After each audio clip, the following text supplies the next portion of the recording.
Welcome back to competitive academy. നമ്മൾ ഇന്ന് ഈ ക്ലാസ്സിൽ ഡിസ്കസ് ചെയ്യാൻ പോകുന്നത് സെൻട്രൽ ബാങ്കിങ്ങിനെ കുറിച്ചാണ്.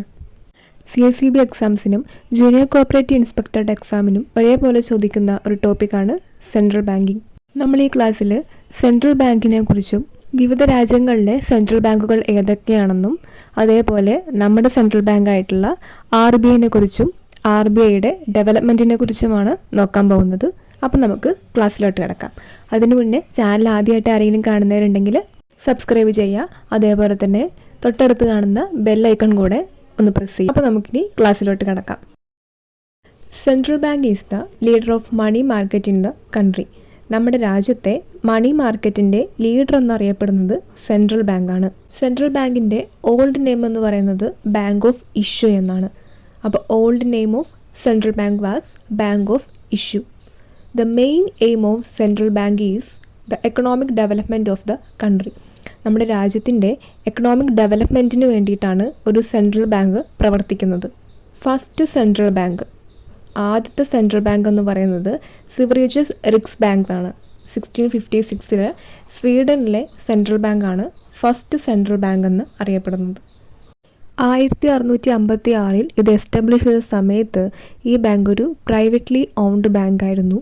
ദെൻ 1668 ഇതൊരു സ്റ്റേറ്റ് ഓൺഡ് ബാങ്ക് ആയിട്ട് മാറി. ഇംഗ്ലണ്ടിലെ സെൻട്രൽ ബാങ്ക് ആയിട്ടുള്ള ബാങ്ക് ഓഫ് ഇംഗ്ലണ്ട് ആണ് first central bank of not issue എന്ന് അറിയപ്പെടുന്നത്. ബാങ്ക് ഓഫ് ഇംഗ്ലണ്ട് എസ്റ്റാബ്ലിഷ് ചെയ്ത ഇയർ 1694. ഇനി നമുക്ക് ഓരോ രാജ്യത്തെയും സെൻട്രൽ ബാങ്ക്സ് ഏതൊക്കെയാണെന്ന് നോക്കാം. ജപ്പാനിലെ central bank bank of Japan. USA federal reserve system. Pakistan state bank of Pakistan. China people's bank of China. And India reserve bank of India. അപ്പോൾ നമുക്കിനി ഇന്ത്യയുടെ സെൻട്രൽ ബാങ്ക് ആയിട്ടുള്ള റിസർവ് ബാങ്ക് ഓഫ് ഇന്ത്യനെ കുറിച്ച് പഠിക്കാം. RBI ആക്ട് വന്നത് 1934 മാർച്ച് 6 അപ്പോൾ RBI ആക്ടിൻ്റെ ഇയർ 1934 മാർച്ച് 6.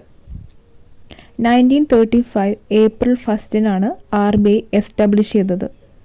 എസ്റ്റാബ്ലിഷ് ചെയ്ത ടൈമിൽ RBI ഷെയർ ഹോൾഡേഴ്സ് ബാങ്ക് എന്ന പേരിലായിരുന്നു അറിയപ്പെട്ടിരുന്നത്. എസ്റ്റാബ്ലിഷ് ചെയ്ത സമയത്ത് RBIയുടെ ഹെഡ് ക്വാർട്ടർ കൊൽക്കത്തയായിരുന്നു.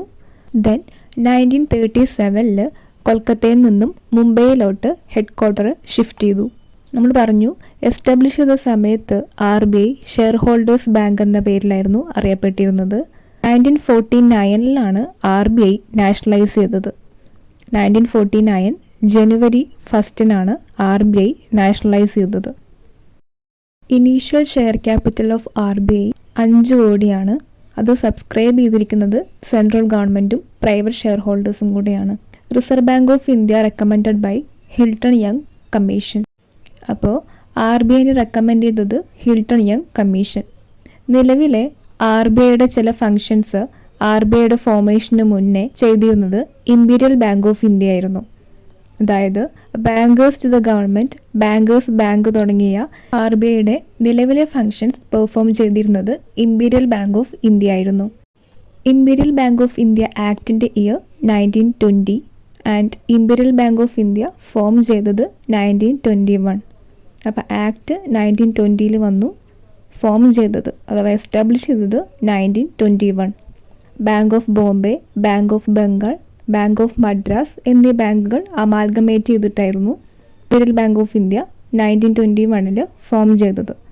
ബാങ്ക് ഓഫ് ബംഗാളിൻ്റെ year 1806, Bank of Bombay 1840 and bank of Madras 1843.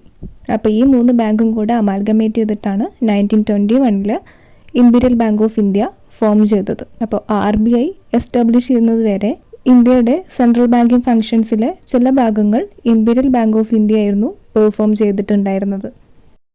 അപ്പം നമുക്ക് ഇത്ര നേരം പഠിച്ചത് ഒന്ന് ഷോർട്ടാക്കിയിട്ട് നോക്കാം. RBI എസ്റ്റാബ്ലിഷ് ചെയ്ത ഇയർ 1935 ഏപ്രിൽ 1. RBI ആക്ട് വന്നത് 1934 മാർച്ച് 6. RBIയുടെ ഹെഡ് ക്വാർട്ടർ മുംബൈ. ഫോം ചെയ്ത സമയത്ത് കൊൽക്കത്തയായിരുന്നു. ദെൻ 1937 മുംബൈയിലോട്ട് ഷിഫ്റ്റ് ചെയ്തു. ഇനീഷ്യൽ ഷെയർ ക്യാപിറ്റൽ 50 കോടി. RBIനെ റെക്കമെൻഡ് ചെയ്തത് Hilton Young commission. RBI nationalise ചെയ്ത ഇയർ 1949 ജനുവരി 1. പിന്നെ നമ്മൾ ഇമ്പീരിയൽ ബാങ്കിനെ കുറിച്ച് പറഞ്ഞു. RBI വരുന്നതിന് മുന്നേ സെൻട്രൽ ബാങ്കിങ് ഫങ്ഷൻസ് ചെയ്തിരുന്നത് ഇമ്പീരിയൽ ബാങ്ക് ആയിരുന്നു. ഇമ്പീരിയൽ ബാങ്ക് ആക്ട് വന്നത് 1920, എസ്റ്റാബ്ലിഷ് ചെയ്തത് 1921. ഇമ്പീരിയൽ ബാങ്ക് വന്നത് 3 പ്രസിഡൻസി ബാങ്കായിട്ടുള്ള bank of Bengal, bank of Bombay and bank of Madras amalgamate ചെയ്തിട്ടായിരുന്നു. അപ്പോൾ ഇത്രയും കാര്യങ്ങളാണ് നമ്മൾ ഇന്നത്തെ ക്ലാസ്സിൽ ഡിസ്കസ് ചെയ്തത്. ഇനി സെൻട്രൽ ബാങ്കുമായി റിലേറ്റ് ചെയ്തിട്ട് നമ്മുടെ RBIയുടെ ഫങ്ഷൻസും ബാക്കി കാര്യങ്ങളും നമുക്ക് അടുത്ത ക്ലാസ്സിൽ ഡിസ്കസ് ചെയ്യാം.